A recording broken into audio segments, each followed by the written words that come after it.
Hi guys, મારી સ્કૂલમાં હતું હાઉસ સેરેમની, તો મમ્મા મારા વાળ ઓળે છે. પછી મેં કોટ પહેર્યો. એકચ્યુઅલી મારી થીમ હતી વ્હાઈટ, બ્લેક અને ઉપર બ્લેઝર હતું. પછી ઘરે આવીને મેં પેઇન્ટિંગ કરી. આગળનું ના દેખાડી શકી બિકોઝ બધું થાકેલા હતા, તો પછી આ કર્યું હતું. તો આમાં મને થાક નહીં લાગતો, એટલે પછી તમને આ મેં દેખાડ્યું. આ મેં મારા રૂમમાં વોલ ઉપર કરી છે, જે અડધી બાકી છે અને અડધી થઈ ગઈ છે. તેને હવે ઇન્ટરેસ્ટિંગ પાર્ટ છે, મેં બહાર ગયા કાન વિંધાવા, તો ત્યાં મારું થઈ ગયું હતું, પણ અનફોર્ચ્યુનેટલી મમ્મા મારું ઉતારવાનું ભૂલી ગઈ.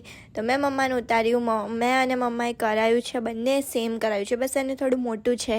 તો please like, share and subscribe Chahat lifestyle shorts, and also subscribe Chahat Ki Duniya, કેમ કે ચાહત કી દુનિયામાં 8K થવાના જ છે, બિકોઝ 7.6K થઈ ગયા છે. તો પ્લીઝ બાય.